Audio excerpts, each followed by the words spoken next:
તમે જોઈ શકો છો કે એકદમ ક્રન્ચી બની છે। તો તૈયાર છે આપણી ઝીણી સેવ।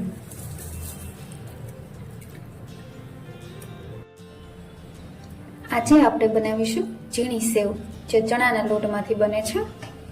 એના માટે મેં લીધો છે ચણાનો લોટ।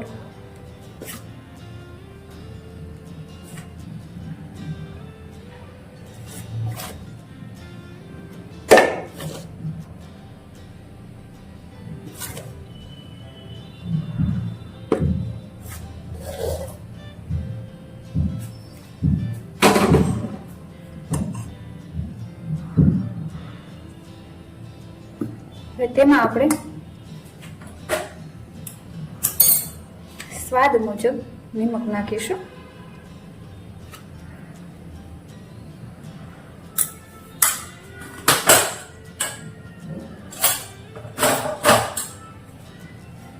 હળદર નાખીશું।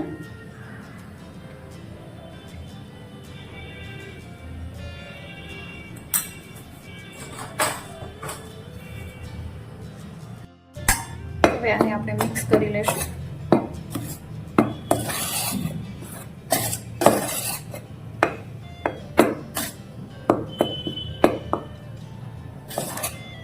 હવે આમાં આપણે થોડુંક ઓઇલ નાખીશું।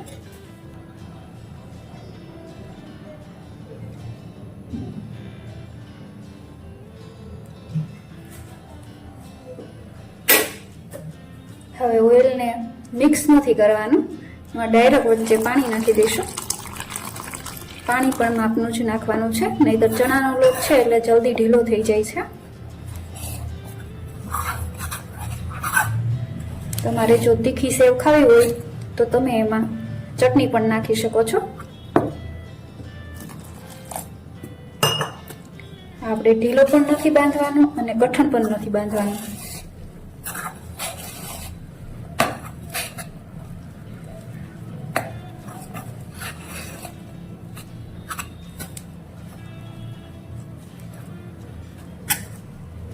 જરૂર પડે એમ આપણે પાણી નાખીશું।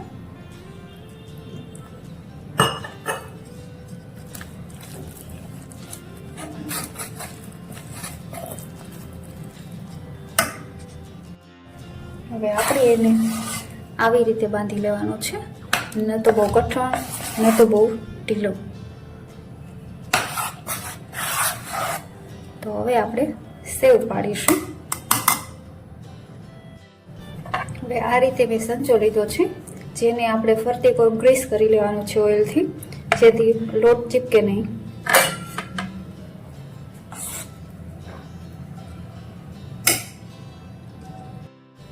હવે આપણે આ બેટરને સંચામાં ભરીશું।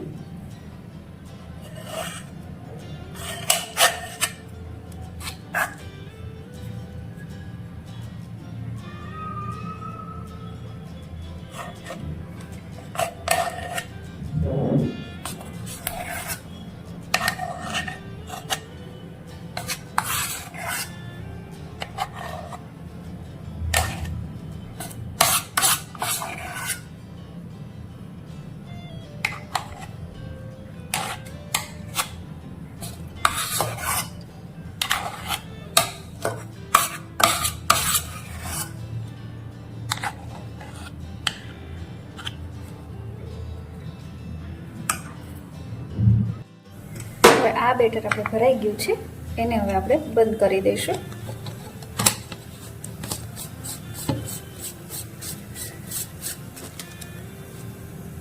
હવે આપણે એને તળીશું તેલમાં। તેલ આપણું ગરમ થઈ ગયું છે, હવે આપણે સેવ પાડીશું।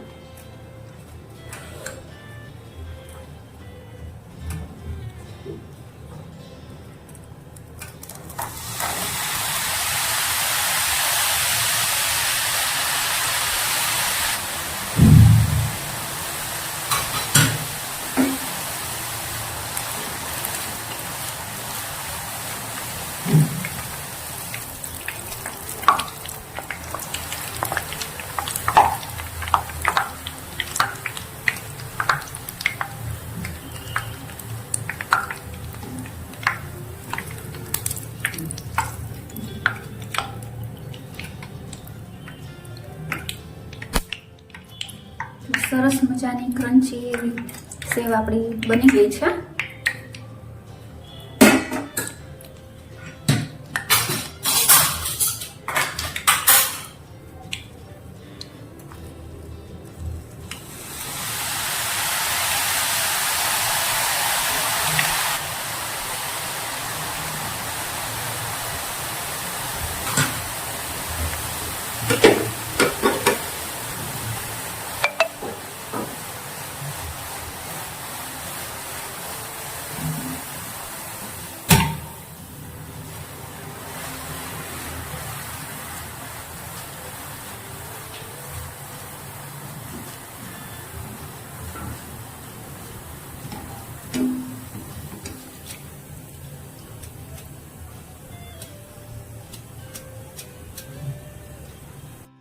તમે જોઈ શકો છો કે એકદમ ક્રન્ચી બની છે.